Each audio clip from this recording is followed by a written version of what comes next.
പ്രിയമുള്ളവരെ, വചനജ്വാല 1463 ദിനത്തിലേക്ക് പ്രവേശിക്കുന്ന ഇന്ന് സെപ്റ്റംബർ 2 ചൊവ്വാഴ്ച എല്ലാവർക്കും സുന്ദരമായ ഒരു സുപ്രഭാതം ആശംസിക്കുന്നു.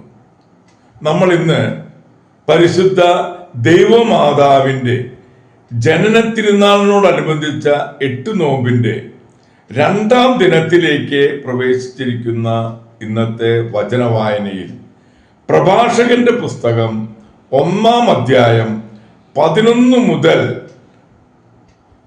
30 വരെയുള്ള തിരുവാക്യങ്ങളാണ് ശ്രവിക്കുക. ദൈവഭക്തി. മഹത്വവും ആനന്ദവും സന്തോഷവും ആഹ്ലാദത്തിന്റെ മകുടവുമാണ് കർത്താവിനോടുള്ള ഭക്തി.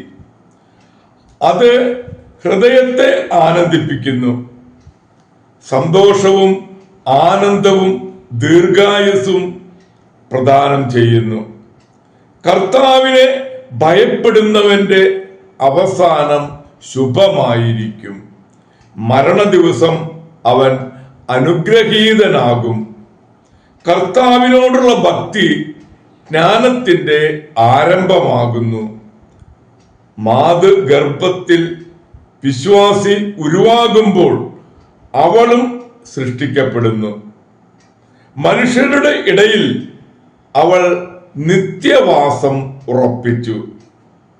അവളുടെ സന്തതികളോട് അവൾ വിശ്വസ്തത പുലർത്തും. കർത്താവിനോടുള്ള ഭക്തി ജ്ഞാനത്തിന്റെ പൂർണ്ണതയാണ്. അവൾ തൻ്റെ സത്ഫലങ്ങൾ കൊണ്ട് മനുഷ്യരെ തൃപ്തരാക്കുന്നു. അവളുടെ ഭവനം അഭികാമ്യ വസ്തുക്കൾ കൊണ്ട് നിറയുന്നു. അവളുടെ കലവറ വിഭവങ്ങൾ കൊണ്ടും. കർത്താവിനോടുള്ള ഭക്തി ജ്ഞാനത്തിന്റെ മകുടമാകുന്നു. അത് സമാധാനവും ആരോഗ്യവും സമൃദ്ധമാക്കുന്നു. കർത്താവ് അവളെ കാണുകയും തിട്ടപ്പെടുത്തുകയും ചെയ്തു. അവിടുന്ന് അറിവും വിവേകവും വർഷിക്കുന്നു. അവളെ ചേർത്തണയ്ക്കുന്നവരെ അവിടുന്ന് മഹത്വമണിയിക്കുന്നു. കർത്താവിനോടുള്ള ഭക്തി ജ്ഞാനത്തിന്റെ തായ്വേരാണ്.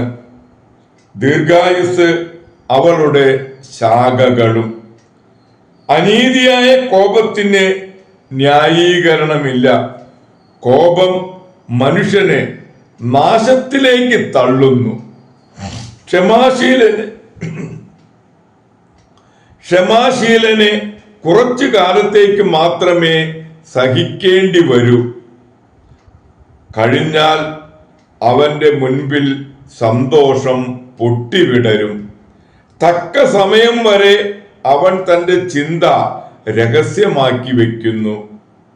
അനേകർ അവന്റെ വിവേകത്തെ പ്രകീർത്തിക്കും.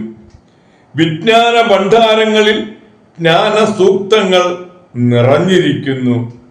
എന്നാൽ പാപിക്ക് ദൈവഭക്തി അരോചകമാണ്. ജ്ഞാനം ആഗ്രഹിക്കുന്നവൻ പ്രമാണം കാക്കട്ടെ. കർത്താവ് അത് പ്രദാനം ചെയ്യും. കർത്താവിനോടുള്ള ഭക്തി ജ്ഞാനവും പ്രബോധനവുമാകുന്നു. അവിടുന്ന് വിശ്വസ്തതയിലും വിനയത്തിലും പ്രസാദിക്കുന്നു. കർത്താവിനോടുള്ള ഭക്തി അവഗണിക്കുകയോ വിഭക്ത ഹൃദയത്തോടെ അവിടുത്തെ സമീപിക്കുകയോ അരുത്. മനുഷ്യരുടെ മുമ്പിൽ കപടമാട്യം കാണിക്കാതെ അധരങ്ങളെ സൂക്ഷിക്കുക. മനുഷ്യരുടെ മുൻപിൽ കപടമാട്യം കാണിക്കാതെ അധരങ്ങളെ സൂക്ഷിക്കുക. വീണ് അവമതി ഏൽക്കാതിരിക്കാൻ ആത്മപ്രശംസ ഒഴിവാക്കുക. കപടഹൃദയനായ നീ കർത്താവിനെ ഭയപ്പെടാത്തതുകൊണ്ട് അവിടുന്ന് നിന്റെ രഹസ്യങ്ങൾ വെളിപ്പെടുത്തി സമൂഹത്തിന്റെ മുൻപാകെ നിന്നെ താഴ്ത്തും. ദൈവത്തിന്റെ തിരുവചനമാണ് നാം ശ്രവിച്ചത്. പ്രിയമുള്ളവരെ, ആഗോള കത്തോലിക്ക സഭയിൽ ഇന്ന് വിശുദ്ധ ബ്രൊക്കാർഡിനെ അനുസ്മരിക്കുന്ന പൊൻസുദിനമാണ്. ഏലിയാസിന്റെ കാലം മുതൽ തന്നെ ഇസ്രായേലിലെ കർമ്മല മലയിൽ സന്യാസികൾ ജീവിച്ചിരുന്നു. ദൈവമാതാവ് കുറെ കാലം അവരുടെ കൂടെ വസിക്കുകയുണ്ടായെന്ന് ഐതിഹ്യമുണ്ട്. കുരിശ് യുദ്ധകാലത്ത് പാരീസ് സർവകലാശാലയിൽ നിന്ന് സമൃദ്ധമായി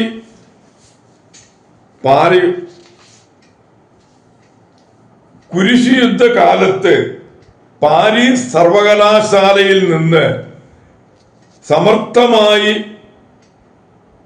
ബിരുദമെടുത്ത ബെർത്തോൾഡ് എന്ന ഫ്രഞ്ചുകാരൻ കാർമലിലെ സന്യാസികളുടെ കൂട്ടത്തിൽ ചേർന്ന് അവിടെയുണ്ടായിരുന്ന ഫ്രഞ്ച് സന്യാസികളുടെ പ്രിയോരായി. 1195 അദ്ദേഹം മരിച്ചു. അദ്ദേഹത്തിന്റെ പിൻഗാമിയാണ് വിശുദ്ധ ബ്രൊക്കാർഡ്. വിവിധ രാജ്യങ്ങളിലും വംശങ്ങളിൽ നിന്നുള്ള സന്യാസിമാരെ കർമ്മല മാതാവിന്റെ മേലങ്കിക്ക് കീഴിൽ തന്റെ സൗഹാർദ്ദപരമായ സമീപനത്തിലൂടെ ബ്രൊക്കാർഡ് സ്തുത്യർഹമാം വിധം നയിച്ചു. കർമ്മല സഭയുടെ 3ാമത്തെ പ്രയോർ ജനറൽ ആയിരുന്നു വിശുദ്ധ ബ്രൊക്കാർഡും ഫ്രഞ്ചുകാരനായിരുന്നു. അദ്ദേഹം വിശുദ്ധ ഗ്രന്ഥ പഠനത്തിൽ നൈപുണ്യമുള്ള വ്യക്തിയായിരുന്നു. വിശുദ്ധ ബ്രൊക്കാർഡിന്റെ അപേക്ഷ പ്രകാരം ജെറൂസലേം പാത്രിയാർക്കീസ് ആയിരുന്ന വിശുദ്ധ ആൽബർട്ട് മൗണ്ട് കാർമലിലെ ഫ്രാങ്കിഷ് സന്യാസികൾക്ക് ഒരു നിയമസംഹിത എഴുതി കൊടുത്തു. 1195 സ്ഥാപിതമായ ഈ നിയമമനുസരിച്ചാണ് കർമ്മലീത്ത സഭ പാശ്ചാത്യ രാജ്യങ്ങളിൽ വികസിച്ചത്. വിശുദ്ധ ബ്രൊക്കാർഡിന്റെ ശാന്തപ്രകൃതി മുഹമ്മദീയർക്ക് വളരെയേറെ ഇഷ്ടപ്പെട്ടു. അതിനാൽ വിശുദ്ധ ബ്രൊക്കാർഡ് മുഹമ്മദീയരുടെ ഒരു ആത്മമിത്രമായിരുന്നു. വിശുദ്ധ ബ്രൊക്കാർഡിന്റെ 36 വർഷത്തെ ഭരണത്തിനിടയ്ക്ക് കർമ്മലീത്ത സഭ യൂറോപ്പിൽ അസൂയവാഹം വളർന്നു. വിശുദ്ധ സ്റ്റൈമൺ സ്ട്രോക്ക്, കുരിശിന്റെ വിശുദ്ധ യോഹന്നാൻ, ആവിലായിലെ വിശുദ്ധ ത്രേസ്യ, വിശുദ്ധ കൊച്ചു ത്രേസ്യ, തെരേസ മാർഗരറ്റ്, വിശുദ്ധ Edith Stein, Mariyam Magdalene de Pazzi മുതലായ വിശുദ്ധരെ ഈ സഭ തിരുസഭയ്ക്ക് കാഴ്ചവെച്ചു. പ്രിയമുള്ളവരെ, ഇന്നു തന്നെ റോസ്കിൽഡിലെ വിശുദ്ധ വില്യമിനെയും അനുസ്മരിക്കുന്നു. ഇംഗ്ലണ്ടിന്റെയും ഡെൻമാർക്കിന്റെയും ഭരണാധികാരിയായിരുന്ന കനൂട്ട് രാജാവിന്റെ ചാപ്ലിനായിരുന്നു ഫാദർ വില്യം. പ്രിയമുള്ളവരെ, വിശുദ്ധ റോസ്കിഡിലെ വില്യമിനെയും വിശുദ്ധ ബ്രൊക്കാർഡിന്റെയും മധ്യസ്ഥം യാചിച്ച് ഇന്നത്തെ ഈ നല്ല ദിവസത്തിലേക്ക് നമുക്ക് പ്രവേശിക്കാം. എല്ലാവർക്കും നല്ല ഒരു ചൊവ്വാഴ്ച ദിവസം ആശംസിക്കുന്നു. ദൈവം നമ്മെ ഓരോരുത്തരെയും സമൃദ്ധമായി അനുഗ്രഹിക്കട്ടെ.